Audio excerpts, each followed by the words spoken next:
राष्ट्रवादी युवक काँग्रेसचे प्रदेशाध्यक्ष सूरज चव्हाण यांनी ज्या पद्धतीने मारहाण केली आहे, कसं बघता तुम्ही?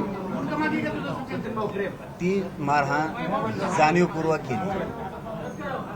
ती एक कट रचून षडयंत्र रचून तटकरे साहेबाच्या म्हणण्यावरती ती हाणमारी केली. जी मी त्यांच्याशी आता चर्चा केली, 20-25 मिनिटं अगोदर त्यांनी थांबा म्हणले, आम्हाला चर्चा करायची म्हणले. एका रूममध्ये ते रेस्ट हाऊसच्या थांबले आणि नंतर एक 40-50 जणांचं टोळका आलं तटकरे साहेबांचं आणि त्यांनी मारहाण केली त्यांना. आणि इतकी मारहाण केली की त्यांचा 100% जीव घेण्याचाच प्रयत्न होता, असं विजय भैया आत्ता आम्हाला बोलताना बोलले स्पष्टपणानं की त्यांना मला जीवच मारायचाच उद्देश होता.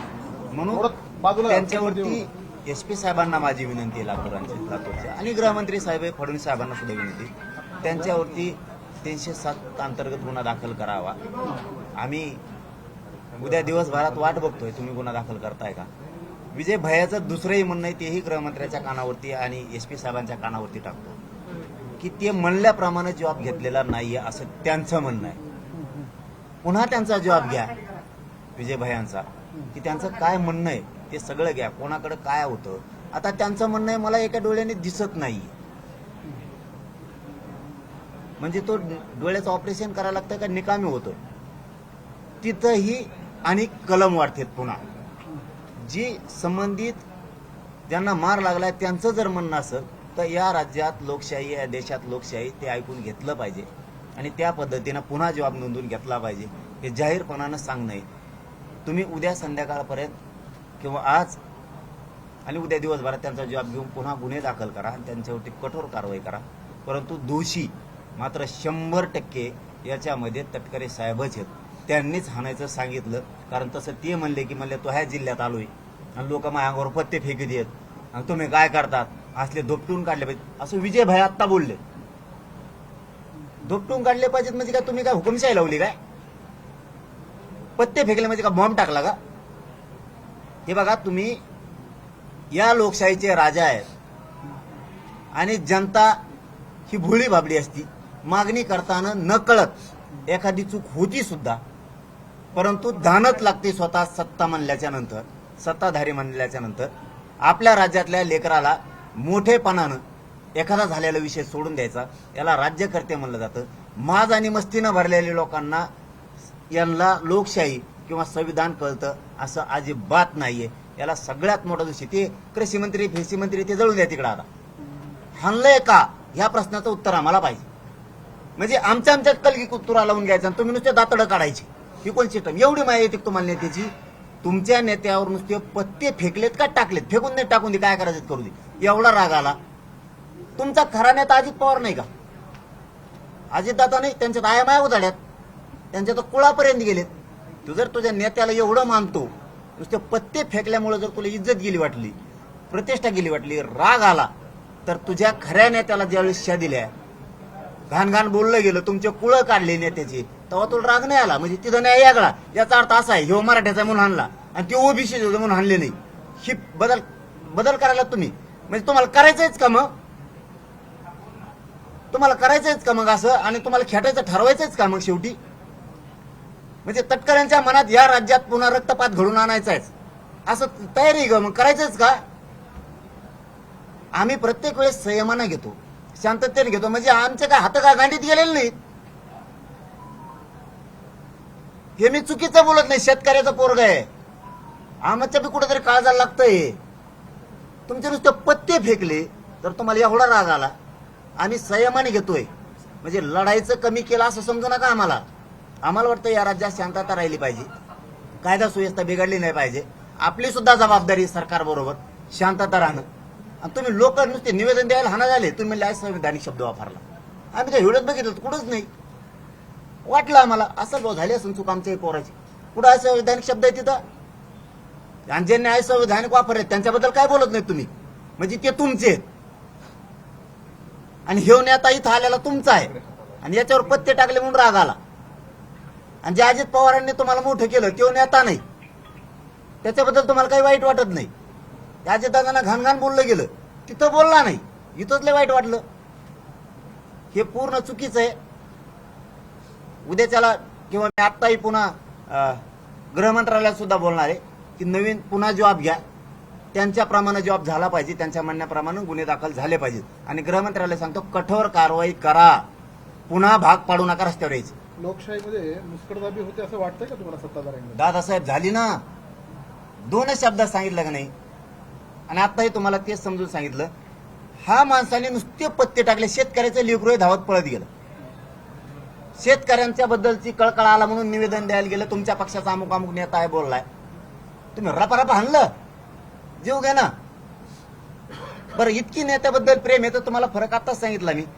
तुमच्या अजित दादाला तर शिव्या दिल्या हो, घाण कुळच काढलं सगळं, तिथं नाही माया आली. ते तो हे होती आणि ही तो आणा होता, ह्यो मराठ्याचा होता, ह्योच ना.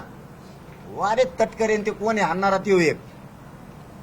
ही तुमची सिस्टम नका राबू, ही सिस्टम राबू नका, जड जाईन बरं का. तुम्हाला खरंच सांगतो आम्ही संयमान आहेत.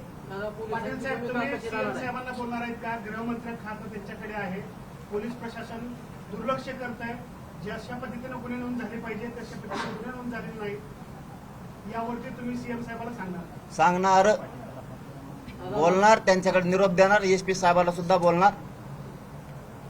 तुम्ही त्यांचा जॉब पुन्हा घ्या इजूभायाचा आणि करा, कारण हे चाललेलं थांबवावं लागणार आहे. नुसते आता आम्हाला इथून पुढे निषेध करून बी चालणार नाही. तुम्ही जर असे हल्लेच करत राहिले, तुम्ही थोपटा आम्हाला आणि आम्ही आहेत काळे झेंडे घेऊन रस्त्याला. आणि घरी बसल्या बसल्या ते व्हॉट्सअप फेसबुकला टाकायला जाहीर निषेध. काय करतो घरी बसून एक रट्टे खायला लागलेत लोक. ते गायकवाड भैयाला बी त्या पुण्याच्या ते वंगण का काय होतील त्याच्या डोक्यावरती. काय सिस्टम लावली, फडणवीस साहेबांची सत्ता आली मग आता लोक कापून काढायचे काय सगळे, मारायला लावायचं कुणाला पण, हे नाही चालणार आता. विधिमंडळ परिसरामध्ये सुद्धा असाच राडा दिसून आलेला आहे. नाही ते नाही ना दिसत त्यांना, ते चांगलं आहे, ते लय बेस्ट आहे, त्यांचं आहे ना फरक. आणि बरं झालं शेतकऱ्याचे गोरगरीब लोकांचे तरी डोळे उघडत येत नाही. तर आम्ही बोलायला गेलो आम्हाला ना उठत येत, यांचे तर डोळे उघडते. दादा इथून प्रतिनिधी तिथं पाठवलाय विधानसभेत प्रश्न मांडण्यासाठी, तिथं गोटे खेळल्यासारखे खेळत हे त्या लोटीत ते त्या लोटीत, ते बालवाडी असल्यासारखं, हे त्याचा भात पळीत आहे ते त्याचा भात पळीत आहे, नुसता आरडाओरडा करतात, निघून येतात, मारामाऱ्या करतात. का नाही त्यांच्यावर झाले?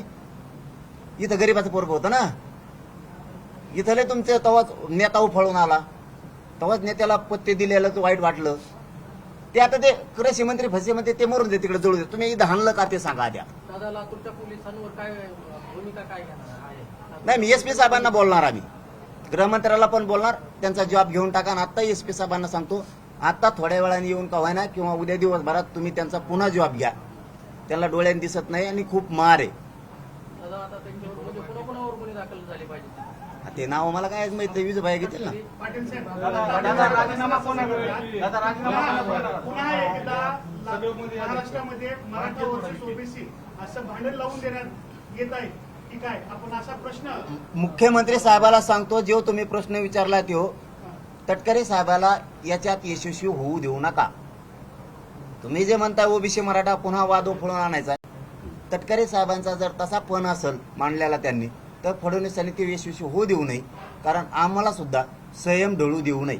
यासाठी तुम्ही सीएम साहेबांना बोलणार का? संपून जाईल का? मी त्यांच्याकडे निरोप आता गाडीत बसलो लगेच पाठवणार. कृषी मंत्र्याचा आता कचरे मंत्री गाडी लागून द्या बाबा तिकडं. हाणलंय कोणी?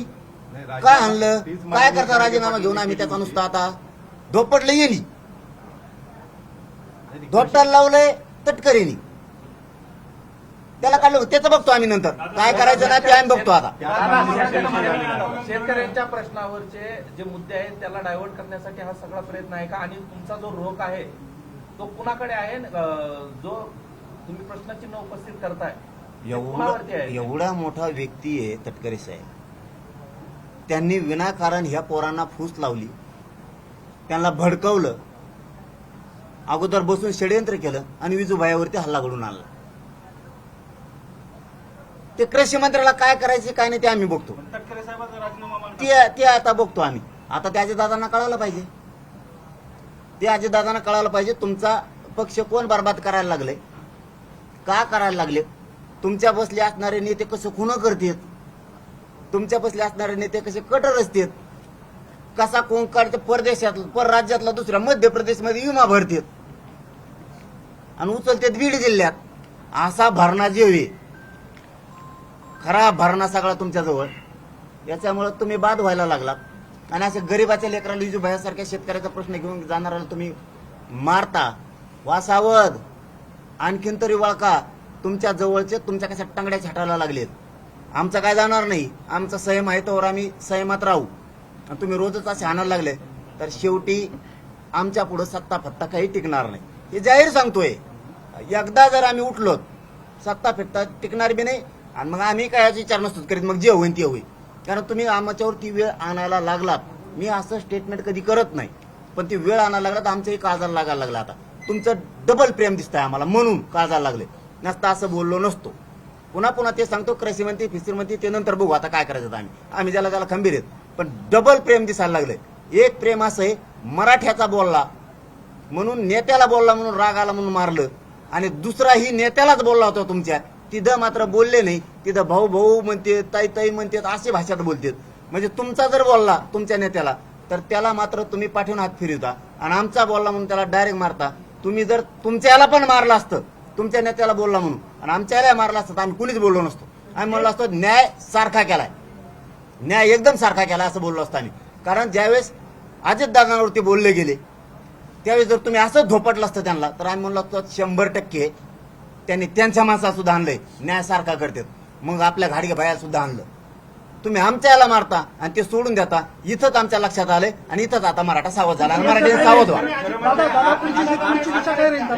अजितदादांना हे सांगणार आहेत दादा आता जे सांगितलं आता सांगितलं ना तुमच्या माध्यमातून, हा ते ऐकतात बरोबर, ते झोपत नाहीत. लातूरबंदची हाक दिली होती, सर्वपक्षीय नेते कार्यकर्ते सामील झाले होते. आता पुढची भूमिका काय असणार आहे? नांदेड, जालना या ठिकाणी जाळपोळ देखील झाली. नाही आणि अनेक वेळा असं पाहायला मिळत आहे की तुम्ही गेल्याच्या नंतर जे आहे ते उद्रेक पाहायला मिळतं किंवा त्यामध्ये जे घडलंय ते बाहेर यायला लागतंय. आधी अशा भूमिका काय घेत नाही, सरकार हे सगळं दाबण्याचा प्रयत्न करत आहे का वारंवार? दाबून कस काय दे, रात्री आपल्याला माहिती आहे दाबून फाबून देत नसतो.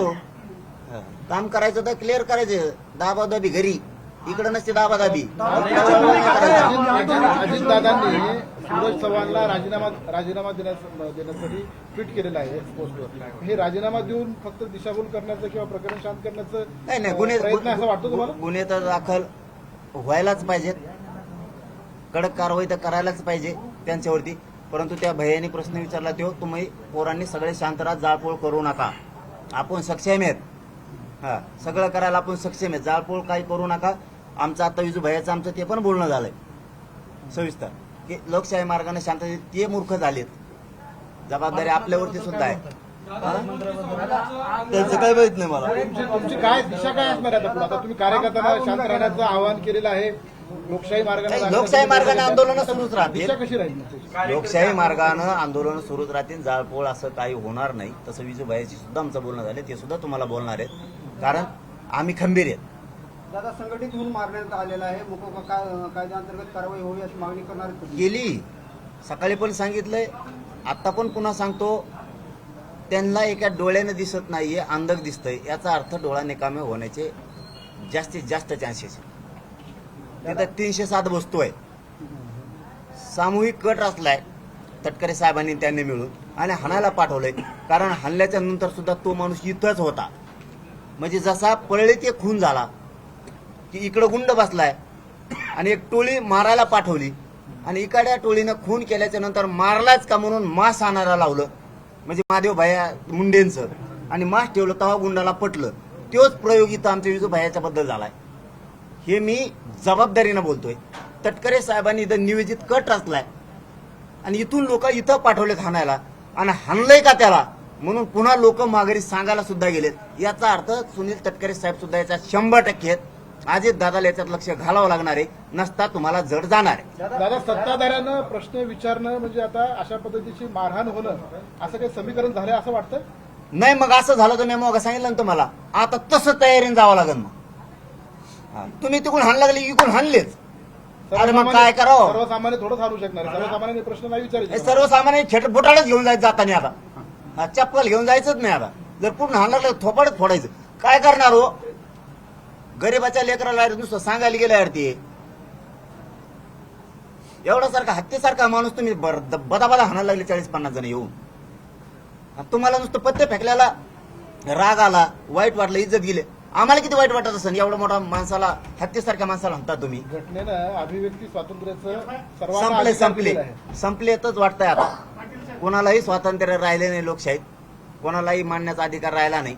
पण एक गोष्ट त्या लक्षातून गेली त्यांच्या, इथून निजाम भोलावा माघारी जावं लागलं. तो इंग्रज भैया आला होता, तो माघारी जावं लागलं टेकून. जेवढ्या हुकुमशाही होत्या, ज्या लोकांनी हातात घेतलं त्यावेळेस बाकीचे टोले खोन गेलेत. यांच्या मात्र सत्तेच्या नादात ते ध्यानात नाही राहिलं. जर जनता, शेतकरी जर एकदा उठले आणि उसळले, काहीच चलून देणार नाहीत कोणाचं. किती विचार. हुकुमशाहीसारखं वागतंय. हा मग हुकुमशाही म्हणून सांगितलं ना, हुकुमशाही ज्यावेळेस लोकांना वाटणं आता लय झालं, त्या दिवशी काहीच चलून देत नाहीत. एवढे सगळ्या जगावरती राज्य केलं होतं. 1-2 देश सोडले तर त्या इंग्रजानं सगळ्याला पळून जावं लागलं होतं. ते या निमित्ताने सांगतो, ती वेळ येऊ देऊ नका, शाने व्हा. मुख्यमंत्र्यांना पुन्हा एकदा सांगतो, उद्या संध्याकाळपर्यंत त्यांचा पुन्हा जबाब विजूभाईचा घ्या. तुमच्या एसपी साहेबांना सांगा, आम्ही एसपी साहेबांना बोलतो, कारण त्यांना अधिकार आहे त्यांचं म्हणणं पूर्ण पोलीस प्रशासनाला देण्याचा. वातावरण बिघडू देऊ नका आणि पोरांनाही आवाहन करतो, शांततेत घ्या. विजूभाईचा जसा जसा ते निरोप येईल तसं तसं तुम्ही सगळेजण शांत राहा, कारण त्यांची तब्येत पण आता थोडी बरी आहे, छातीत दुखतंय, त्यांची सुद्धा आपण काळजी करूया. आपण सगळे सोबत असं समजायचं नाही की थंड झालं काय झालं, फक्त उद्रेक जाळपोळ कोणी करू नका, ही सगळ्याला विनंती आहे. चला, धन्यवाद. तुमचं असं म्हणणं आहे का? अजित पवारांचा सुनील तटकरेंवरती कारवाई करावी किंवा FIR करावा असं तुमचं म्हणणं आहे का? किंवा विमानच करावं? कृत्य घडतंय असं तुम्ही स्टेटमेंट केलं. अजित पवारांबद्दल तुमची भूमिका सॉफ्ट आहे. त्यांच्या दोन प्रदेश अध्यक्षांबद्दल तुमच्या मनात राहा. हे बघा, तुमचा प्रश्न पण महत्वाचा आहे आणि मला उत्तर देणं पण गरजेचं आहे. अजित पवारांबरोबर माझी सॉफ्ट भूमिका आहे आणि त्या तटकरेंबद्दल नाहीये. तटकरे साहेब ही 2 भूमिका आहेत, त्यांच्या 2 नाहीत का? अजित दादांना ज्यावेळेस शिवीगाळ केली गेली, घाण बोललं गेलं, त्यावेळेस हेच नेते का नाही बोलले, का नाही हल्लं जाऊन? इथं आमचा मराठीचं एक पोरग शेतकऱ्याचा प्रश्न घेऊन गेलं तर तुम्ही त्याला बदाबदा मारलं. इथं तुमच्या 2 भूमिका नाहीत का? तुम्ही जसे वागताल तसं वागावं लागेल ना. तुम्ही जर असं केलं असतं ना, तुमच्या नेत्याला अजितदादांना शिव्या दिल्यात, पवार घराण्याला शिव्या दिल्या, ते राजकारण जवळ आम्हाला नाही देणं घेणं, त्यांचा पक्ष कोणचा आहे, आम्ही नाहीत बी त्यांचे कोणाचे. पण फरक सांगायला लागलो तुम्ही विचारलं म्हणून. ज्यावेळेस अजितदादांना घाण बोललं गेलं एकदम खालच्या दर्जाचं, त्यावेळेस ह्याच नेत्याने जर त्यांना बदाडलं असतं तर आम्ही आज म्हणलो असतो त्यांच्याला सुद्धा धोपटी देते, आपल्याला सुद्धा मारलं. काय नाही, बरोबर केलं ते न्याय करते. तुमच्याकडे न्याय नाहीये. दादा, एक शेवटचा प्रश्न. मनोज दादा, दादा, एक तुम्ही शेवटचा प्रश्न. तटकरेवर आरोप केलेले आहे. या प्रकरणामध्ये तटकरेंना सुद्धा आरोपी करा असं तुमची मागणी राहणार आहे? आता षडयंत्र त्यांनी रचलंय. कुणी रचलंय? तुम्हाला सांगितलं ना, परळीचं एका गुंडानं इथून मारून इथं मास आणायला लावला. यांनी सुद्धा इथंच येते. मला जायचं आहे ठाणा असं सांगा म्हणलेत. विजूभाई म्हणते मग ते गुंडाची टोळी चालणार. अजित चिटकुली सदरावरच बसू तुझी. कालच्या षडयंत्राचा आका कोण आहे? हे काय हे नवीन न्यू आका? तटकरे साहेब न्यू आका. दादा, दुसरं कोण? छगन भुजबळ मी त्यांच्याबद्दल हमेशा चांगला विचार करत होतो, हे त्यांना पण माहिती. परंतु त्यांनी इथं असून सुद्धा त्यांच्या समोर एवढा मोठा हल्ला होतोय म्हणजे साधं नाही. त्यांच्या समोर एवढा मोठा हल्ला होतोय म्हणजे साधी गोष्ट नाहीये. छगन भुजबळ म्हणतायत एखाद्या नेत्यापुढे असं पत्ते फेकणं हे चुकीचं आहे म्हणतात. त्याला काय कळत? गेलेल्या माणसाचे प्रश्न विचारतात तुम्ही पुढे. मला वाटलं दुसरा कोण आहे कळून. त्याला शेवटचा प्रश्न दादा, क्लब चालकाला पत्त्याचं वाईट वाटणारच नाही. किंवा मेन मुकादम आहे पत्ते वाटणाराचा, त्याला काय कळणार आहे? दादा तटकरे साहेबांना तुम्ही मुख्य सूत्रधार म्हणताय. ज्यावेळेस विजयदादा घाडगे पाटील हे त्या ठिकाणी आले, पत्ते फेकल्यानंतरही त्यांनी उभा टाकून मी निवेदन स्वीकारले, तर ह्याच्यामध्ये मी दोषी कसा असा सुद्धा सवाल तटकरेंनी उपस्थित केला. हे इतके चतुर आहेत, हे समोर सज्जनाची भूमिका निभावणार पण पाठीमागून राक्षसी वृत्ती वागणार. निवेदन हे तुम्हाला आणि मला दाखवण्यासाठी, कारण चौथा आधारस्तंभ तुम्ही आहेत मीडियावाले, तुमच्या समोर स्वीकारायचं आणि मागून म्हणायचं मी इथंच बसलेलो आहे, तो आहेत किती दम आहे दाखव, हाणून माघारी येऊन सांगितलं हाणलं म्हणून. हे सत्य आहे. म्हणून अजितदादा यांच्यावर सगळ्यावर कारवाई करावं लागेल, नसतं अजितदादाला त्रास होणार. पोरांनी मात्र शांत राहा.